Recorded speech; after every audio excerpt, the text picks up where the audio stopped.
Muy bien. Hola, ¿qué tal? Bienvenidos todos, ¿verdad? Buen día, tarde o noche. Aquí estamos otra vez con ustedes. Aquí los saluda Alejandro Chávez y aquí me acompaña Rodrigo. ¿Cómo estás, Rodrigo? Hola, muy bien, gracias. Buenos días, tardes o noches o a la hora que nos vean. Muy bien, pues bueno, ahora les traemos otro tema. Hoy fue algo diferente. En lugar de hablar de un lugar o de una persona, que es lo que estábamos haciendo últimamente, hoy les vamos a hablar de un objeto, ¿no? ¿Y qué objeto es? Bueno, pues como últimamente estábamos en la época prehispánica, ¿verdad? O por ahí entre la prehispánica y cuando llegaron los españoles, se nos ocurrió escoger algún arma, ¿no? Una arma de aquel tiempo, prehispánica.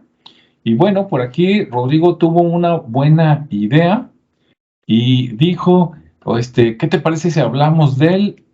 Y déjenme ver si lo pronuncio bien. Macuahuitl o algo así, Rodrigo. Pues yo también lo leo así, también no sabría decirlo de otra manera. Entonces, bueno, pues antes de hablar de esta arma se las vamos a mostrar porque a lo mejor algunos ni siquiera han oído hablar de esta y menos ahí en Náhuatl, ¿no? Aunque algunas personas por ahí he visto en internet que le llaman la espada azteca, ¿no? Pero aunque pues sí es cierto porque se usaba relativamente, una de sus funciones era espada, pues es diferente porque es de madera y es con obsidiana, ¿no? Recordemos que cuando llegaron los españoles, aunque sí se conocían algunos metales, como el oro, la plata, creo que el cobre, no tenían, no habían, bueno, no sé si lo conocían, pero no trabajaban, digamos, el hierro, ¿no? Entonces, por esa razón no tenían armas así de metal duro. Bien, les voy a compartir pantalla para que vean cómo se ve el Macuahuitl. A lo mejor se pronuncia diferente, pero es como este que estamos viendo, ¿no? Por aquí tengo unas en el navegador, aquí está esta imagen está sacada les dejo la liga abajo, pero dice armas legendarias, ¿no? Macuahuitl, así se escribe supuestamente, de los aztecas. Y entonces, como ven ahí, algunos dicen que de lejos se ve como un palo de cricket, pero con obsidianas filosas a los lados, más o menos, ¿no? El mango, como ven ahí, terminaba en una argolla. Eso es interesante, los que yo he visto tienen argolla. Entonces, suponemos que si tenía argolla, pues que seguramente a lo mejor tenía una cuerda y que pues estaba atado a algún lugar de tu cuerpo, ¿no? Ahorita que le pase el micrófono a Rodrigo, vamos a ver si él tiene más información. Ahora, qué tan larga era esta arma? Bueno, yo de lo que pude leer por ahí, decía que variaba, incluso decían que había una versión pequeña, como cuchillo, pero que la que era como espada, que normalmente medía entre 70 centímetros y 1,20 m, ¿sí? Que eso era más o menos como lo normal. Entonces 1 metro, 1,20 m, pues ya es una longitud considerable, ¿no? A los lados, como ven, tenía unas fisuras donde metían estos como dientes de obsidiana, estas como navajas de obsidiana, y como saben ustedes, todos los que han tocado la obsidiana, pues si no tienes cuidado, te corta, tiene un filo muy agudo, y pues imagínate, ¿no? Tener este filo en esta herramienta. Me voy a ir a otra pestaña. Hubo un programa el programa, creo, de History Channel, tiene uno que se llama History Deadliest Weapons, como armas mortales, y entonces un capítulo se lo dedicaron precisamente a esta arma, ¿no? Al Macuahuitl. Por ahí ya ven que ponen el torso de una persona, que está relleno, algo parecido como gelatina para simular, digamos, el cuerpo, y a veces le meten un líquido como para que simule sangre.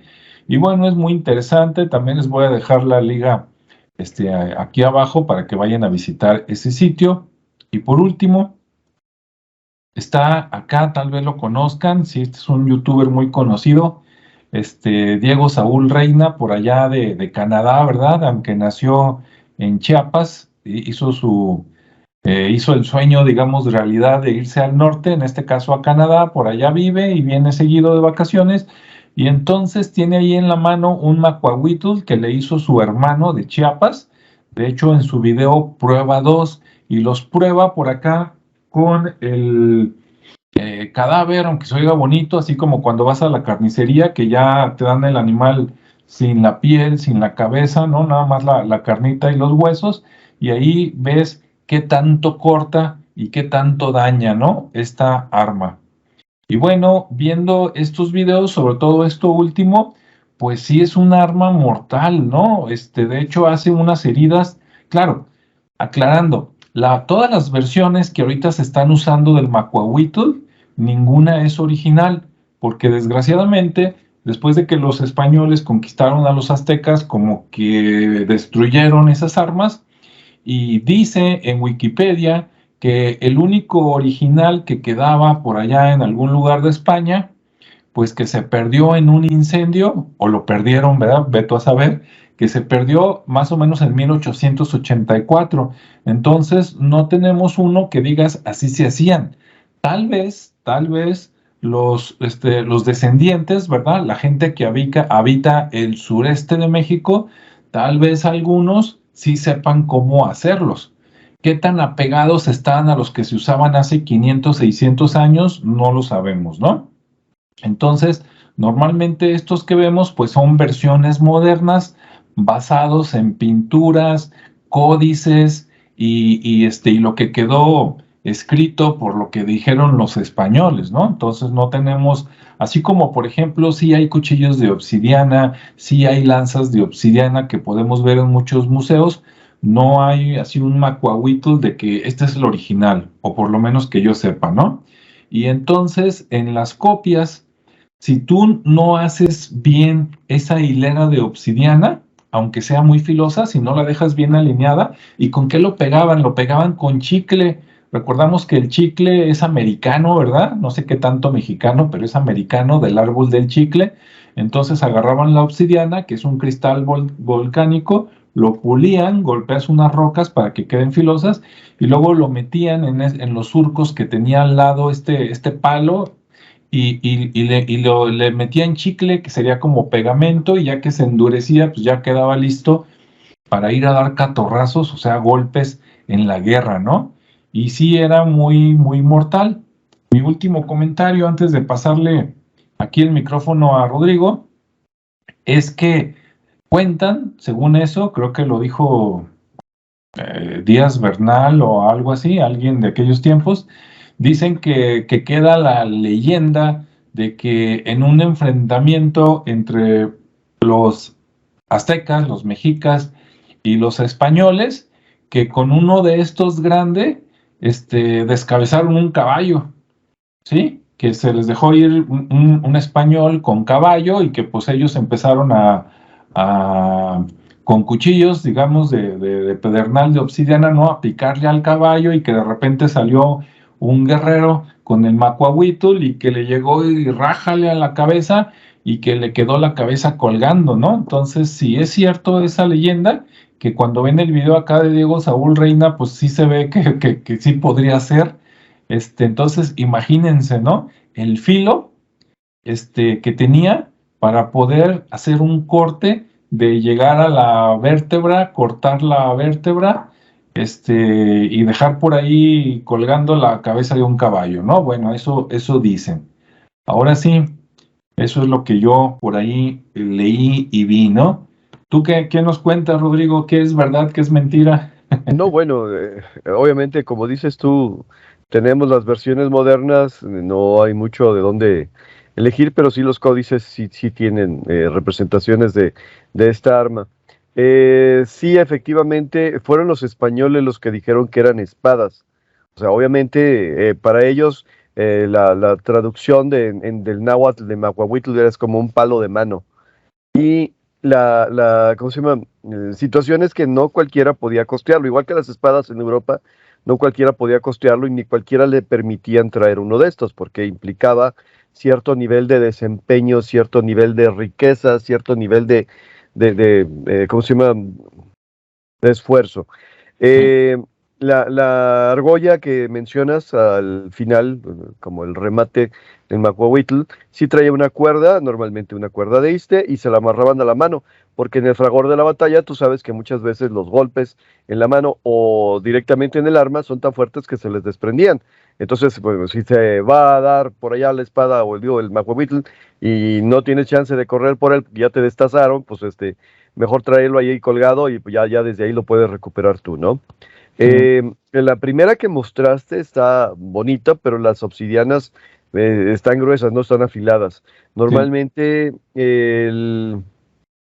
las obsidianas las pulían, formaban lajas de obsidiana a partir de un palo endurecido en el fuego, o en algunas ocasiones se encontraron puntas de cobre. Efectivamente, en el tiempo prehispánico por acá sí conocían el manejo del cobre, del oro, de la plata, pero ninguno de los tres tiene la dureza suficiente como para enfrentar las armas de hierro. Por lo tanto, pues seguía siendo más viable el manejo de la madera y este tipo de macuahuitl. También la pegaban la obsidiana con asfalto. Como es una piedra volcánica la obsidiana, en muchos lugares todavía hay zonas pues vivas de manifestación volcánica, y ahí se podían encontrar charcos de asfalto. Entonces también funcionaba más o menos igual que la resina de planta, ¿no? Se calentaba un poco, se ablandaba, lo acomodaban, ponían las lascas, y cuando se endurecía, pues igual que el chicle.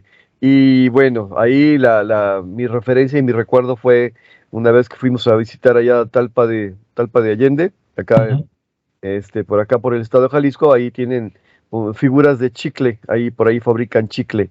Y dices, bueno, pues es que los de marca que normalmente te andas masticando suelen ser blanditos. No, el chicle es extremadamente duro.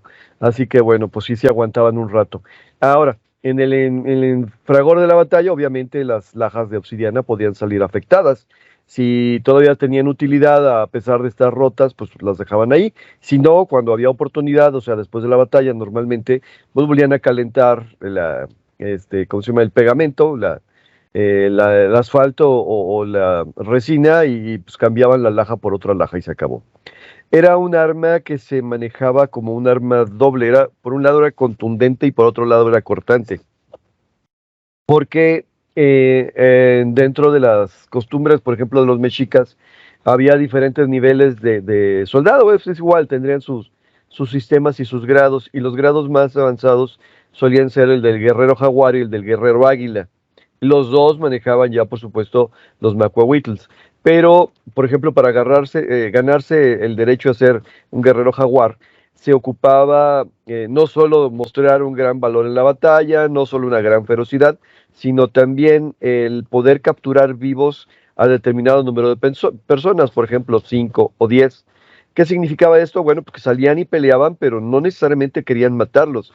Si tú recuerdas aquello de las guerras floridas, lo que buscaban en ese entonces eran los sacrificios humanos, y para poder sacrificar un humano necesitaban tenerlos vivos.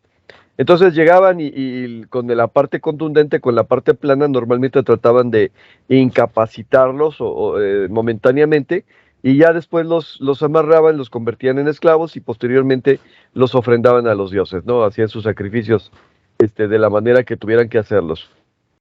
Por eso la parte, ¿cómo se llama? Plana, para poder utilizar esto como una macana. Sí, sí, sí, sí te incapacita, pero no te mata. En cambio, cuando ya la intención dice, a ver, ya se está saliendo de las manos, o de plano no puedo controlarlo, o la intención es acabar con ellos, pues sale el filo de obsidiana. ¿Sí? Entonces, bueno, sí, por ahí va. Era parte ¿cómo se dice? Del sistema de armas que utilizaban. En el programa que mencionaste de History, el programa habla de dos armas en específico. Uno de ellos es el macuahuitl y el otro es el atlatl. El atlatl es una extensión para la lanza de jabalina, muy interesante también, por cierto. Traían también algunos arco y flecha, obviamente los que tenían más habilidad y destreza. Traían jabalina, por supuesto, y ya pues traían cuchillos de obsidiana o de pedernal, siempre y cuando provinieran de una zona que tuviera piedras volcánicas, porque el otro tipo de piedra no resiste lo suficiente, entonces la piedra volcánica sí. Sí. Ah, se puede considerar que es una de las armas representativas de esta zona del mundo, de esta parte del mundo, de la cultura náhuatl. Entonces, sí, de alguna manera podríamos hablar de que el florete pudiera ser entre Francia y España. Hay unas espadas por ahí largas que utilizaban los galeses, creo, en Inglaterra, así como es como denominación de origen. Ah, bueno, la denominación de origen del macuahuitl es de por acá. Esa es un arma muy representativa de estas zonas. Sí, hecho en América, ¿no? Hecho sí, en Mesoamérica y Centroamérica, sí, algo así. Sí, ahorita que estabas comentando, déjame compartir otra vez rápidamente pantalla. Mira, aquí me encontré un recorte supuestamente del Códice Florentino. Y sí, como tú mencionabas, aquí de izquierda a derecha, está el caballero águila, ¿verdad? Por el traje que trae. Y luego sigue otro que ahí sí no ubico, de qué está el traje. Y el último me imagino que es el como el leopardo, ¿no?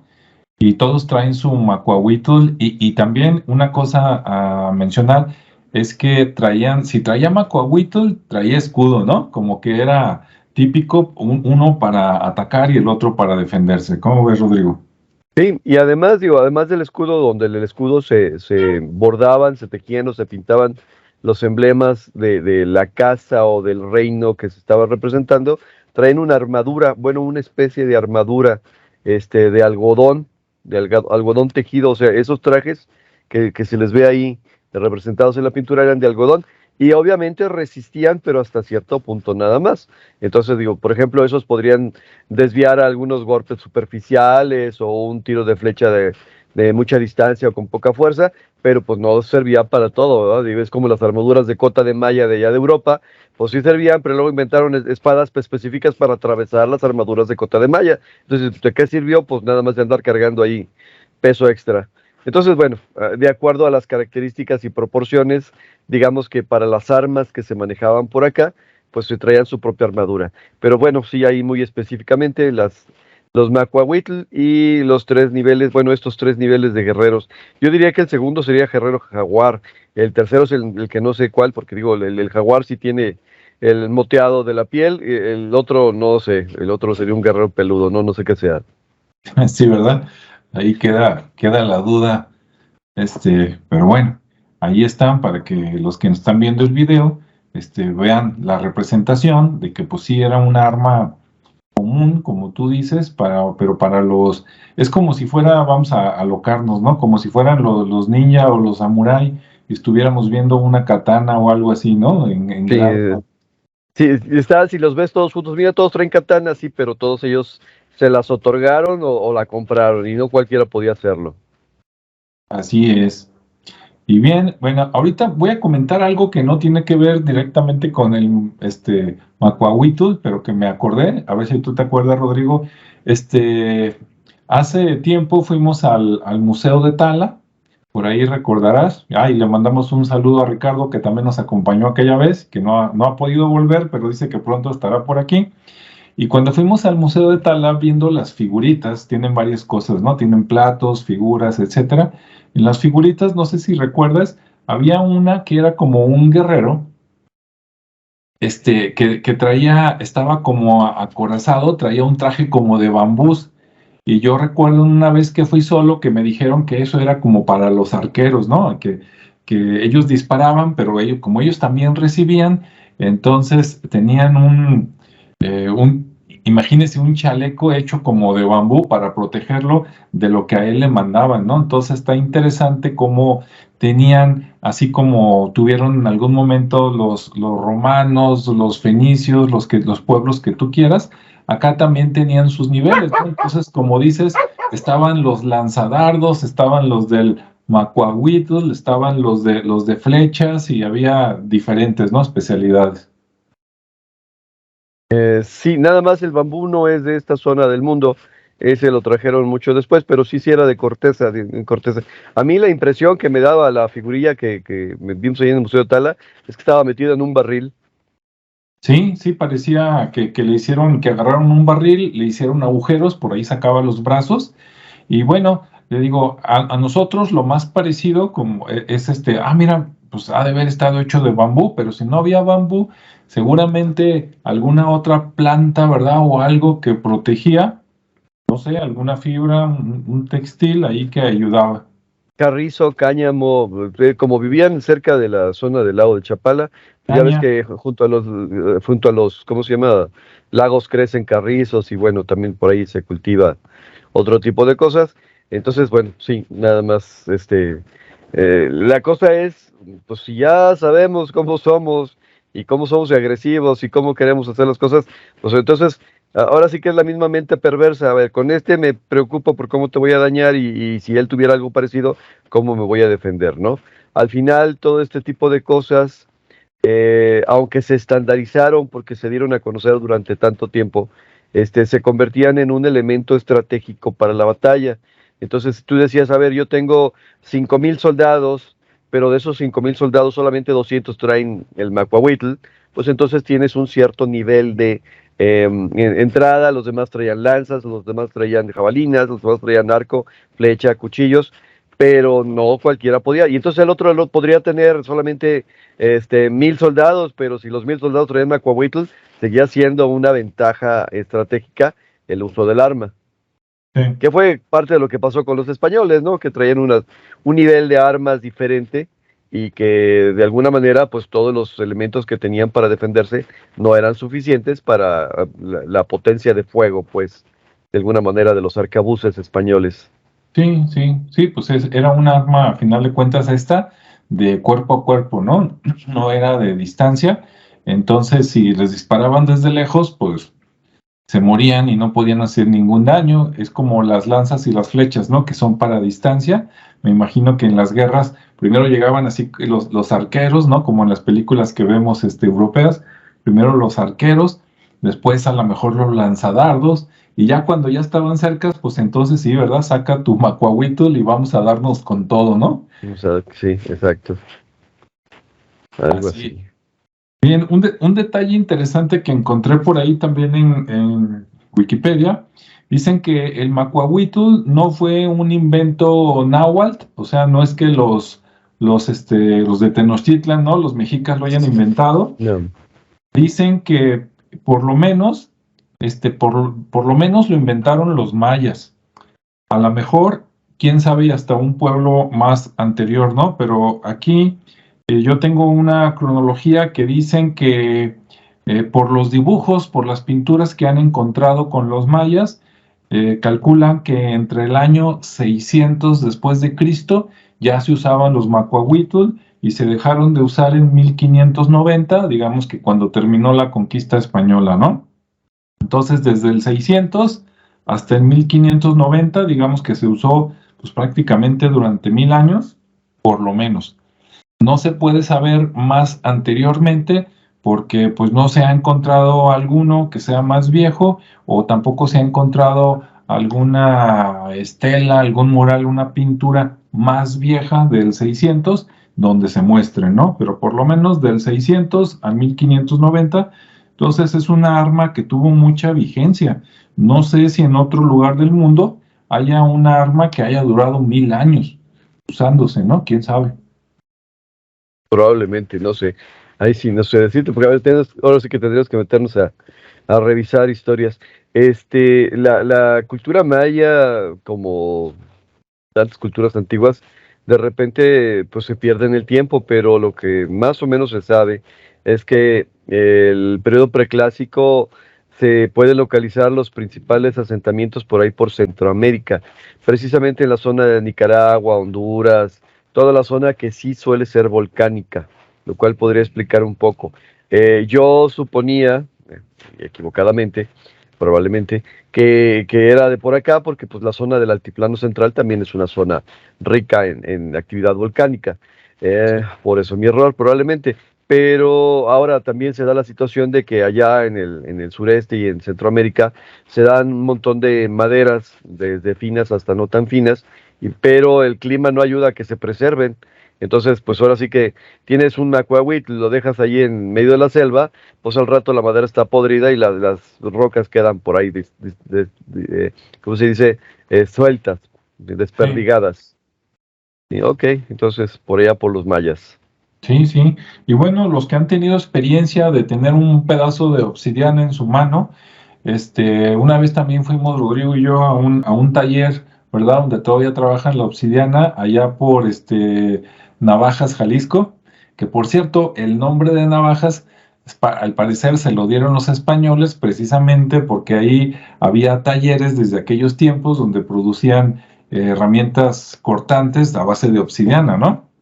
Y hay muchos videos donde agarran como si fueran hombres de las cavernas, una piedra, la obsidiana, y a base de pegarle, ¿verdad? De tallarle, le van sacando forma, le van sacando filo, y esos pedacitos que de repente botan, esas láminas, por decirlo así, de obsidiana, si alguien alguna vez encuentra una tirada en el piso, cuando la recoja, tenga mucho cuidado porque están muy, muy filosas, o sea, fácilmente te puedes cortar un dedo y es una cortada, digo porque una vez me corté, poquito, pero me corté, y es una cortada y una sensación parecido a cuando, no sé si se han cortado con una hoja de papel bond, pero es horrible, alguna vez, más o menos, ¿no? Así de filoso, más peligroso que la hoja, ¿verdad? Pero alguna vez, digo, ¿quién iba a pensar que con una hoja de bon alguien se iba a lastimar? Y a mí en toda mi vida me ha pasado como 2 veces, ¿no? Aparte te queda ardiendo, no sé si por los bichos, ¿verdad? Del ambiente que corta y luego sientes feo. Entonces, imagínate la obsidiana, ¿verdad? Sí, adelante, Rodrigo. Eso iba a mencionar, que las lajas de obsidiana suelen ser más filosas porque suelen estar más delgadas que incluso el acero. Sí son quebradizas, pero tienen una capacidad de penetración mayor cuando la laja es muy delgada. Entonces, por eso son tan peligrosas, como dices tú. Sí, no, de hecho, son perfectas. Digo, si uno quisiera hacer una demostración, no hagan esto en casa, ¿verdad? Pero pueden agarrar un cuchillito o forjar un cuchillito de obsidiana. Hay muchos lugares de zonas, turísticas, ¿no? De arqueología donde te venden, cuchillos de obsidiana y con esos pueden filetear la comida, pero con una facilidad increíble, ¿no? Que hasta da susto, dices, caray, si esto hace con un filete, ¿no? Con la carnita asada, dices, imagínate en la batalla, ¿no? Pues ser un sangrerío y una de vísceras por allá y por acá, feo, ¿no? Y dicen que el que no se moría, que si no te daban un buen tajo así de rompehueso, rompetendón, te decían, no, mira, si no se muere de la tajada, se muere de la infección más adelante, ¿no? Los niveles de medicina y que no existían los antibióticos, ¿no? Entonces, cualquier herida podía provocarte una sepsis o algo por el estilo. Pero digo, más allá de eso, pues tienes la carne abierta y el interior expuesto, pues ahora sí que prepárate porque te va a provocar una infección, un choque séptico y pues te vas a morir de un montón de cosas que al final provenían precisamente de la misma herida. Sí, debió de haber sido una muerte o una herida muy, muy fea, ¿no? Ahora sí que como dicen los Caifanes en una canción, mátenme porque me muero, ¿verdad? Algo así. Algo así. Bien, bueno, pues si alguien de los que nos está viendo tiene más información, a lo mejor trabajas en un taller de obsidiana o en un museo y a lo mejor ahí sí tienen alguno original o una buena réplica y quieres aportar algo, pues nosotros encantados, ¿no? De que pongas algún comentario y nos complementen lo que hablamos aquí. Sí, no sé, Rodrigo, si tengas algo así como para despedirnos. No, y básicamente digo, igual que los cuchillos de obsidiana pues, eran tan buenos y tan eficientes que pues, eran precisamente pensados para los sacrificios humanos. Entonces era una doble función, la función ritual y la función utilitaria, ¿no? El macuahuitl vendría a ser ya nada más la especialización del mismo tipo de hojas. Así es. Bien, bueno, pues entonces hasta aquí dejamos los comentarios. Esperemos que les haya gustado el tema de hoy. Y bueno, pues esperamos sus comentarios y nos vemos y escuchamos pues en el siguiente video, ¿verdad? Hasta luego, Rodrigo, hasta luego todos. Hasta luego, buenos días, tardes, noches. Que aquí Así son es. noches.